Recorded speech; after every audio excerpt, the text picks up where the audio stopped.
and welcome back to Relationship Wednesday, Life and Style. You know what we do, we start with Monday, then we get on to retake Crystal Okusa, who has just given up to me right now with Style My Wife and Style My Hobby. Then we finish up with Ask Pastor Chris.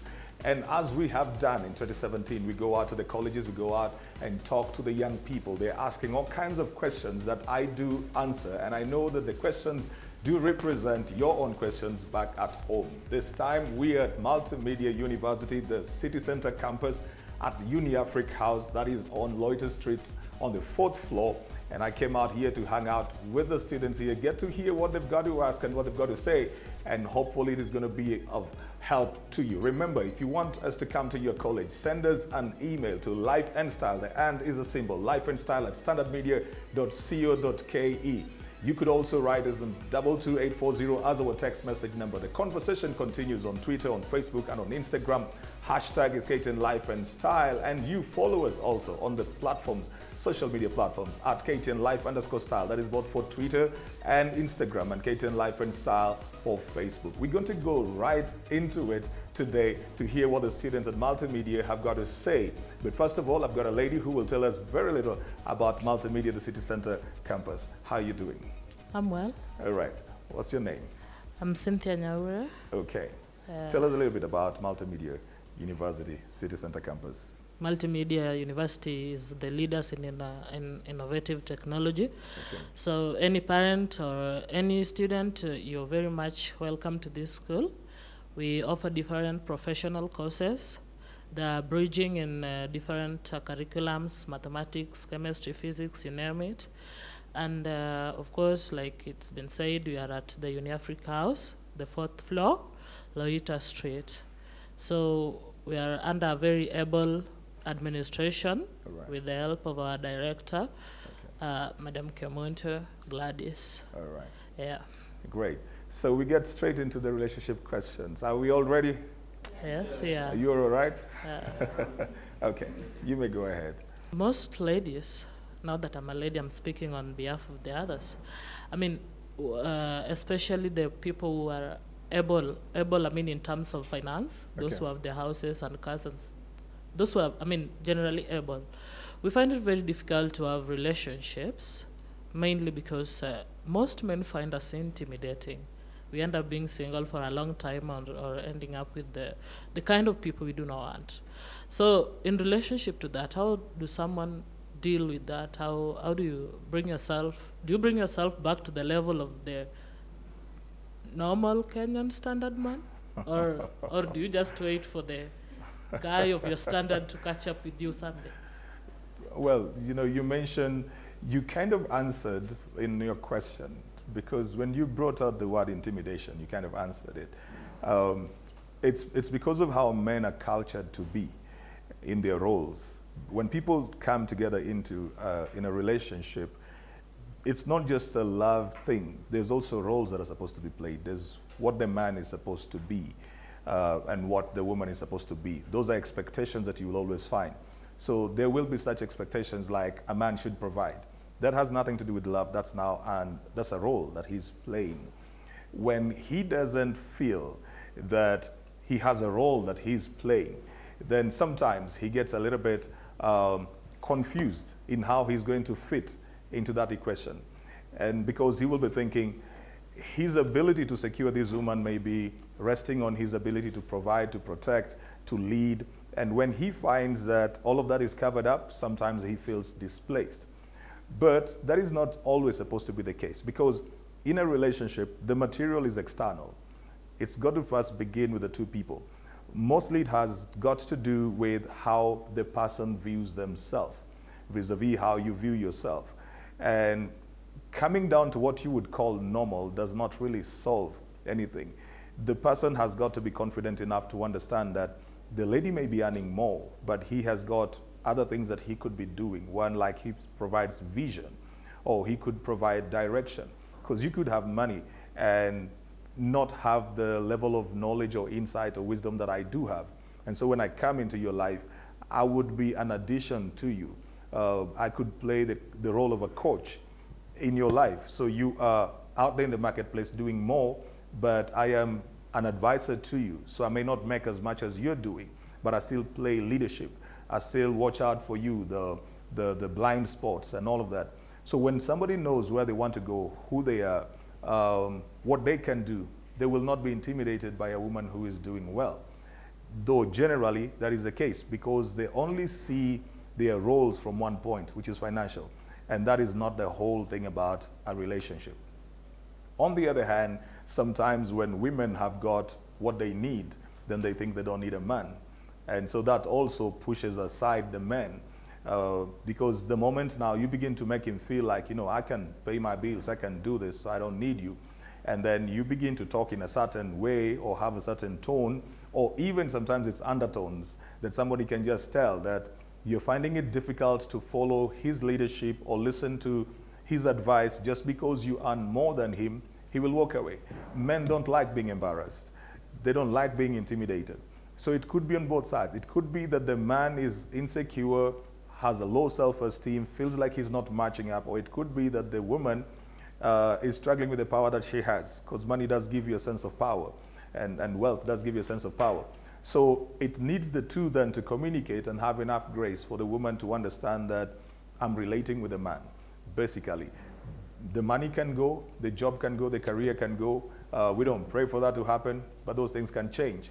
But can this man still be a man in my life, whether it is the low season or the high season? For the man also, that should be the thing, that beneath the bank statements, the bank account, the property that the woman has, her cars, her career, whatever title she has, he needs to know beneath all of that, there is a human being, there is a soul that needs to be loved, cared for, affirmed, and appreciated. When he goes past what he sees, he will not see the need to be intimidated. When pregnancy, unwanted pregnancy comes, when people are are studying, what about the pressure in, or rather, what can you say about that? Number two is about when somebody has perhaps married at an early stage, when he, or rather he or she is studying. What do you think about that? What happens if two people get together and then somebody conceives? They just need to take responsibility. That's what happens.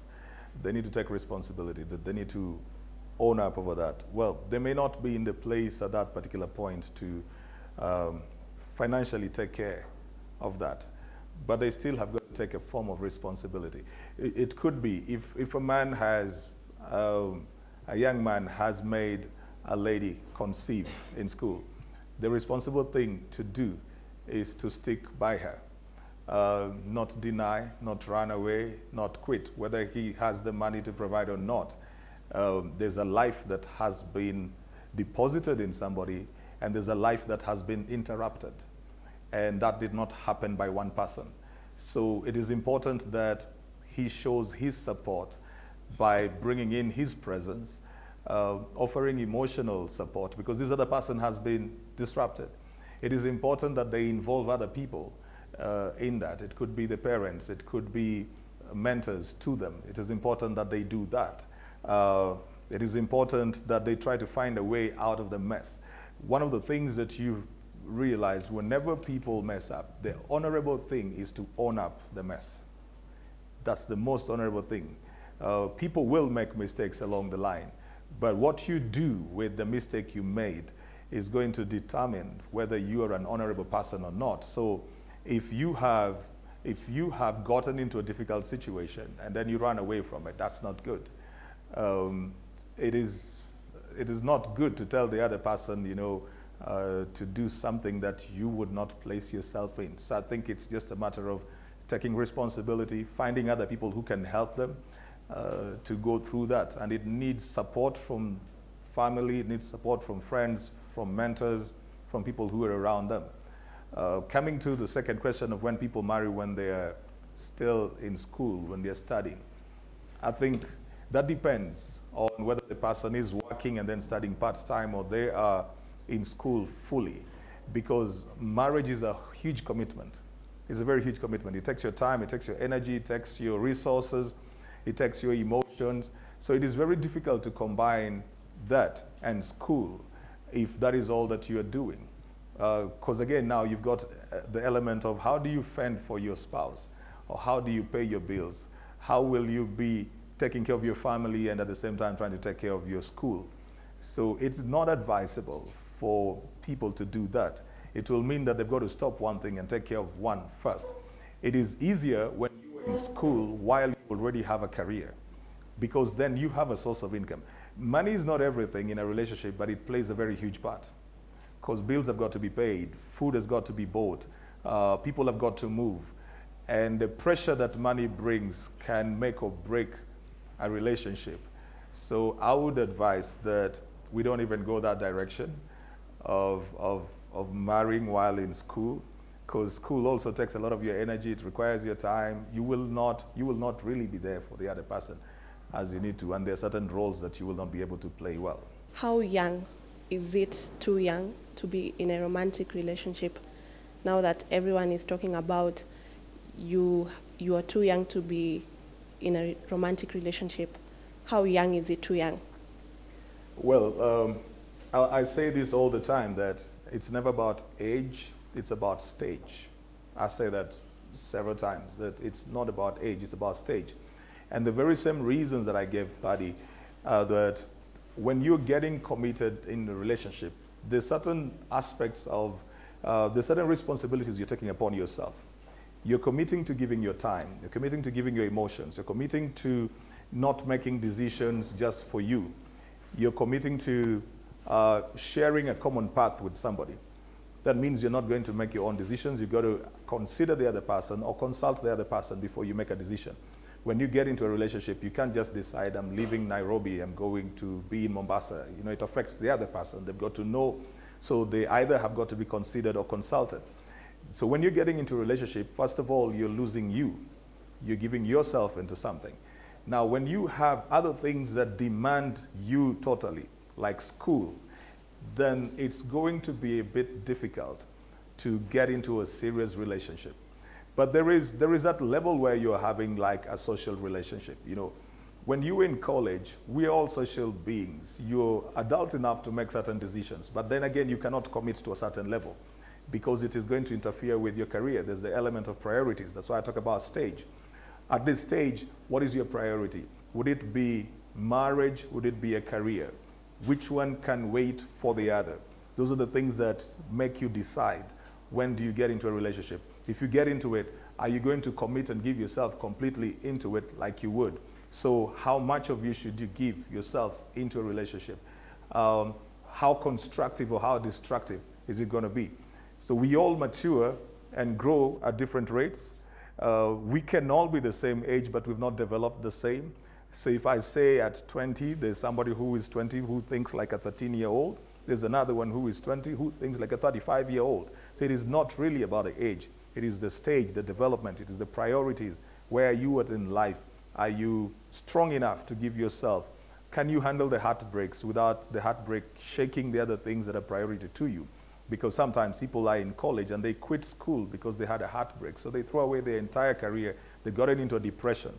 But when you know that you've got a soft heart like that, you may need to delay something like a relationship so that it doesn't shake you. You find your foundation first. By the time you're getting into a relationship, you probably have your foot on your career. If you can handle the pressure, if you can handle the demands of it, then you go into it. What are some of the things that a person should do during relationship, and what are some of the things that he or she should not be doing during the relationship? That's a broad question. It's a very broad question, but I think that I'll say again, relationships are in stages. So it depends on what stage of relationship are you at. Basically, a relationship, two of you are attracted to each other. Then the question that I would ask is, what is the goal of this relationship? Is it just something that is social? Are these two people trying to commit themselves to getting into marriage? Because that changes the rules. If it is just social, then they can take each other nearly for granted. If it is something that is serious, there's a way you've got to set a proper foundation. One is respect, a foundation of respect, where You want to respect the other person, they need to respect you. You're going to spend a whole life with them. You don't want them to be having disrespect for you or mistrust. That might mean that you are going to limit to a great degree, you limit things like physical contact, because you want this person to appreciate and respect you and go with you for a long time. So you want to spend a long time with them. You do not want to have a stage where in 3 years they're tired of you because they feel like there was nothing to work towards. There are things like accountability to other people also. So it's not just something that we do because the two of us want it, and the day we want to walk out, we walk out on each other. There's got to be a sense of accountability. Those are things that you build. So if I'm relating with somebody and I'm fairly sure enough this is somebody I want to relate with, it is good to know other people, to let other people know. So they act as our accountability partners who are going to ensure when we have friction, when we have conflict, the first thing we do is not to jump out of a relationship. There's got to be the element of communication and just openness, because you want to know the person that you're really committing yourself to. And that really doesn't come by what people say about themselves. You spend time with one another to know them. You spend time to know them. Sometimes people spend time to do other stuff, then they really never get to know the other person. It means that the two of you need to have a bit of the time one-on-one, and just informal settings, formal settings, all kinds of stuff. So you want to get to know what are the pressure points of this person, how do they react in this kind of cases. It's all communication, both verbal and non-verbal. You want to share your dreams and your purposes, your vision, see whether those merge, because you can be in love and not compatible when it comes to things like your vision and your dreams. And somewhere along the line, then your different passions are going to split you. Those are some of the things that you need to be just doing in those stages. Have fun, you know, never be under pressure in a relationship. Don't be under pressure. Don't be under pressure to rush to the next stage. Enjoy every stage. It's like when you're raising children. You don't force children to grow up, because when they grow up, they'll never be children again. So you'll allow the relationship to go through the various stages. You enjoy the process, not necessarily always putting yourself under the pressure of the end product. Even if you want to get married to the person, that should not be the discussion every day. Because once you're married, then what? There needs to be an ability to just talk, hang out. Don't rush into the bedroom, you know. Just don't do that, especially in trying to win the other person. You don't do that. Don't manipulate each other. Do not intimidate each other. Don't control each other. Don't be insecure with one another. Don't police the other person. As much as they relate with you, they are still human beings who've got other relationships too. So you got to be confident, you be secure, allow them to relate with other people as long as it's not threatening your relationship. Then don't snoop around trying to find out, so who is he talking to, who is she talking to. You want to go through the phone and scroll. Those things, they don't work. Hello, I'm Linda Stonik. All right. I'd like to ask, to post a question on space. Do you think giving each other space in a relationship is healthy? This is because what I know about space is that you may give each other space and never come back again. Maybe I tell you, go, don't come back again. Or I give you space, you try to bring what is wrong with our relationship or what's going on and try to correct. What do you think about space? Yeah. Space is important when there is continuous conflict. In a sense, even when there is no conflict, there needs to be a certain level of space. As I said, it's two individuals. So by the time you're meeting somebody, you may be 22, the other person may be 24, 25, 26, 27, whichever age people are at. When I meet you at 22 or you're 25, for those 20-something years, there have been people in your life. You didn't just appear, and you can't just cut them off, all of them completely now because you have met me. So that space enables you to grow as an individual, so that when the two individuals grow, then they enrich their relationship. Because if they're just the two of them, they will suffocate each other. There will not be enough emotional and mental resource to feed on the both of them. So it's important that the lady has her own friends that she can go out with. The man also sometimes allow each other. Somebody needs time to think, unwind, focus, evaluate, because we may be relating, but I still work, you know, or I'm in school. So I've got another side of me that needs me to think straight that will affect the relationship. So even within the relationship, it's important to allow a certain level of space. But talking about the space you were talking about, where it is a very formalized thing, where we agree we need space, that is usually the case when there's a lot of conflict that can't be resolved. So we're trying to get through what is really wrong. Why are we fighting every day? Why are we always arguing? Why are we doing this? And we can't really point out the thing. It's important then to have space. But again, that space, there needs to be an agreement on how long it will be. It cannot be indefinite, because somebody's life will be put on hold, and it will be very unfair. So somebody will be thinking, look, it's been 3 weeks already. The other person is saying, I said I need space. So wait. So one person is held in suspense. Another person knows very well they're not coming back to that relationship, which is not very fair. Where there is a will to solve the issues, you've got to put some timeline. So we agree, okay, we're taking the space. Give me some space, about 3 weeks, 4 weeks, I will have recollected my thoughts. Within that period, if you still don't feel like you want to be in the relationship, then you need to communicate it to the other person. If you feel that you can work it around in other ways, then you sit down again and try to work it out. If it is not working, probably then you get some other people, talk about it. If it is not going to work, then you can agree whether you will continue with it or break it. But space should not be indefinite. And it should not also be abused. It shouldn't be the thing that when I feel a bit irritated, I ask for space to punish the other person. It shouldn't be abused. It should be something that it's because we can't seem to be getting along. And so we are just getting apart to look at the issues from a different viewpoint. What I have laid out for my life, the plans I have for my life, is sort of different from what society expects of, say, a woman. I was discussing with some friends earlier, and I was telling them how I wanted things to be in my life up till I'm 30, and what confounded them most was that marriage was not part of it. So my question is it a must that you follow the plans other people have made out for you, because it's a societal norm? Well, it's a simple answer of no, because as much as we live in a society and we live in a community and we are communal and we are social, we are still individuals. And we have different goals, we've got different aspirations, we've got different tastes, we've got different priorities, we've got different perspectives. Something that may be appealing to one person may not be appealing to myself. What is a big deal to somebody else may not be a big deal to another person. One person just can't wait to get out of school to get married. Another person, that's not really the big thing for them.